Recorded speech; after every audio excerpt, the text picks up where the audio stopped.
కార్తీక మాసం అమావాస్యతో ముగిసిన ఆ మర్నాడు వచ్చే పాడ్యమి రోజు దీపాలు వదలడంతో పూర్తవుతుంది. ఇంతకీ పోలి పాడ్యమి రోజు ఏం చేస్తారంటే, ఆ రోజు నేను ఈ పూజని ఎలా చేస్తానో మీతో కూడా షేర్ చేస్తాను.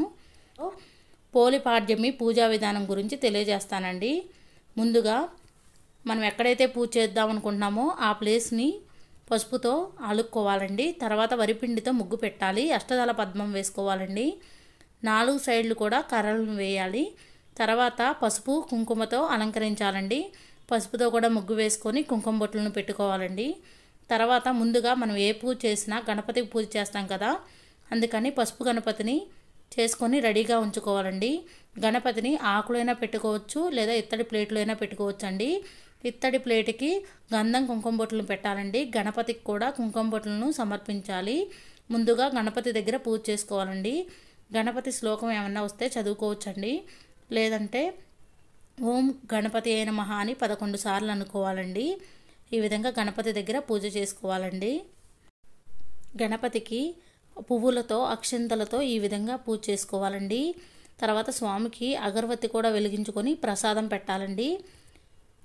స్వామికి ప్రసాదం బెల్లం ముక్క అయినా పెట్టచ్చు, అరటిపండు అయినా పెట్టొచ్చండి. తర్వాత మనం పోలి పాడ్యమి పూజ చేస్తున్నాం కాబట్టి మనం ఒత్తులు వెలిగిస్తాం కదా, 33 ఒత్తుల్ని వెలిగించాలండి. ఈ 33 ఒత్తుల్ని కుంభ ఒత్తులతో చేసుకుంటే చాలా మంచిదండి. కుంభ ఒత్తులతో 33 ఒత్తుల్ని రెడీ చేసుకోవాలండి. లేదంటే నార్మల్ ఒత్తులనైనా నువ్వుల నూనె కానీ ఆవు నెయ్యితో కానీ నానబెట్టుకొని ముందు రెడీగా ఉంచుకొని 33 ఒత్తులతో దీపారాధన చేసి నీటిలో వదలాలండి. ఈ 33 ఒత్తుల దీపాన్ని పోలిపాడ్యమి ఒత్తి అంటారండి. అయితే ఈ దీపాన్ని మందారం ఆకులైనా వెలిగించుకోవచ్చండి, లేకపోతే ఇత్తడి ప్లేట్లో అయినా, చిక్కుడు ఆకులో అయినా, కొబ్బరి చిప్పలో అయినా వెలిగించుకోవచ్చండి. ముందు గణపతి దగ్గర పూజ చేసుకున్న తర్వాత ఈ దీపం దగ్గర కూడా పూజ చేసుకోవాలండి. ముందు ప్లేట్కి గంధం కుంకుమ బొట్లను పెట్టుకొని పువ్వులను సమర్పించి అక్షింతలను కూడా వేయాలండి. దీపం సాక్షాత్ పరబ్రహ్మ స్వరూపం కాబట్టి దీపానికి కూడా నమస్కారం చేసి ప్రసాదం సమర్పించాలండి. తర్వాత అగరవత్తులను కూడా వెలిగించుకోవాలి.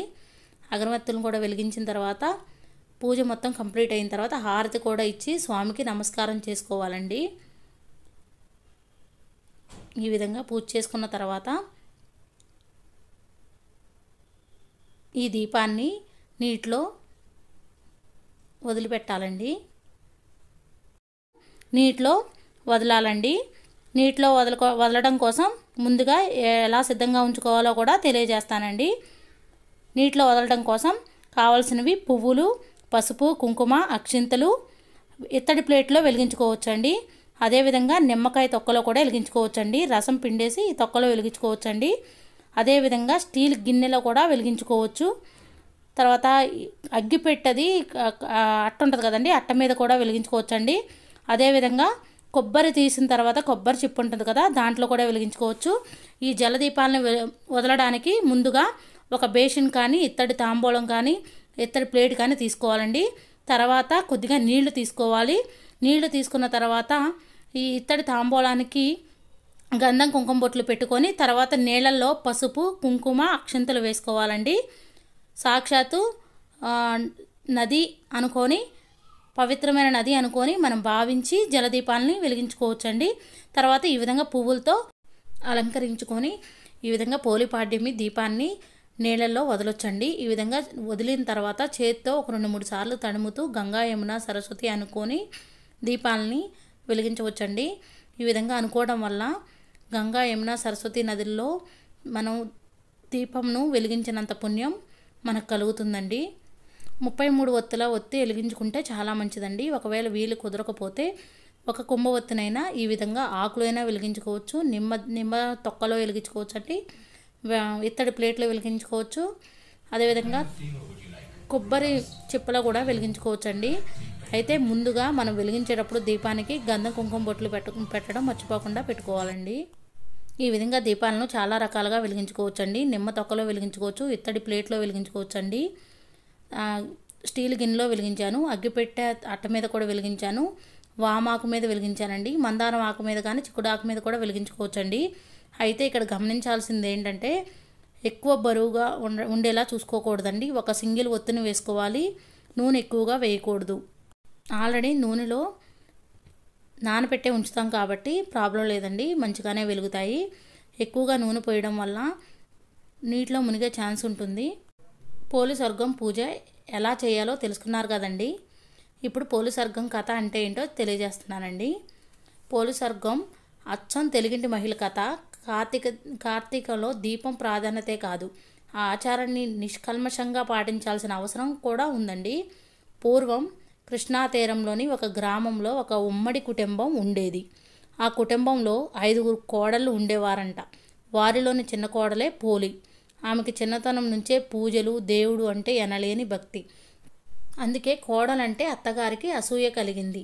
అత్తగారు తనలాంటి మహాభక్తురాలు వేరొకరు లేరని, ఆచారాలను పాటించే హక్కు ఆమెకే ఉందన్న అహంభావం అత్తగారికి ఉండేది. అందుకే కార్తీక మాసం రాగానే చిన్న కోడలు కాదని మిగతా కోడలను వెంట పెట్టుకొని నదికి వెళ్ళి స్నానం చేసి దీపాలను వెలిగించి తిరిగి వచ్చేది. ఈలోగా కోడలు ఎక్కడ దీపం పెడుతుందన్న అనుమానంతో ఇంట్లో పూజకు అవసరమైన వస్తువుల్ని జాగ్రత్తగా దాచిపెట్టుకొని వెళ్ళేది. అయితే పోలి దీపం ఎలాగైనా వెలిగించాలని ప్రయత్నం చేస్తూ తన పెరట్లో ఉన్న పత్తి చెట్టు నుండి పత్తిని తీసుకొచ్చి ఒత్తి చేసి కవ్వానికి ఉన్న వెన్నని తీసి ఆ ఒత్తికి రాసి దీపాన్ని వెలిగించింది. ఆ దీపం కూడా ఎవరి కంట పడకుండా దానిపై మేదర బొట్టును బోర్లించింది, అంటే ఒక బుట్టను బోర్లించింది. ఇలా కార్తీక మాసం అంతా నిర్విఘ్నంగా దీపాలను వెలిగించింది పోలి. చివరికి మార్గశిర అమావాస్య రోజు రానే వచ్చింది. కార్తీకం చివరి రోజు కాబట్టి ఆనాడు నదీ స్నానం చేసి ఘనంగా దీపాలను వదిలేందుకు అత్తగారు బయలుదేరింది. వెళ్తూ వెళ్తూ పోలికి ఆ రోజు కూడా దీపాలను వెలిగించే తీరక లేకుండా పనుల్ని అప్పగించింది. కానీ పోలి ఎప్పట్లాగా ఇంటి పనులు చకచకా ముగించి కార్తీక దీపాన్ని వెలిగించింది. ఎన్ని అవంతరాలు ఎదురై ఎంత కష్టమైనా కూడా ధర్మాచరణ చేసిన పోలిని చూసి దేవతలు ముచ్చటపడ్డారు.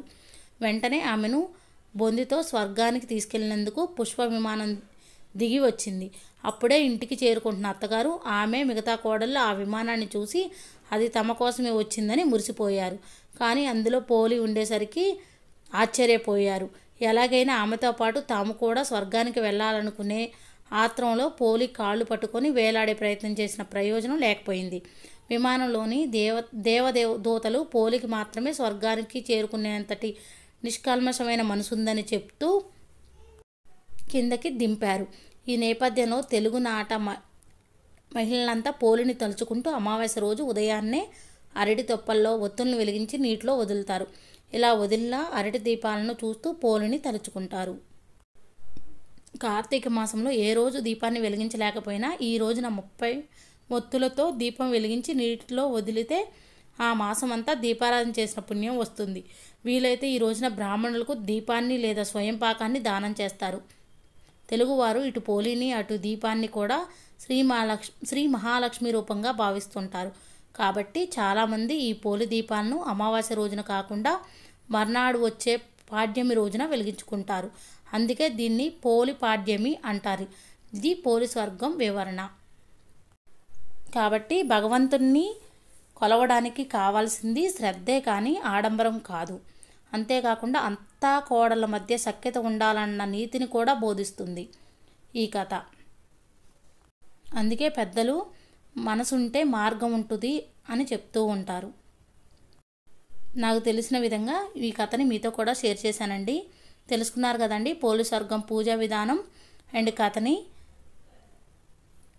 నా ఈ వీడియో మీకు నచ్చిందా? నచ్చితే లైక్ చేయండి, షేర్ చేయండి, కామెంట్ చేయండి ఫ్రెండ్స్. మరిన్ని వీడియోస్ కోసం మన ఛానల్ని సబ్స్క్రైబ్ చేయండి. Thank you for watching. Bye అండి.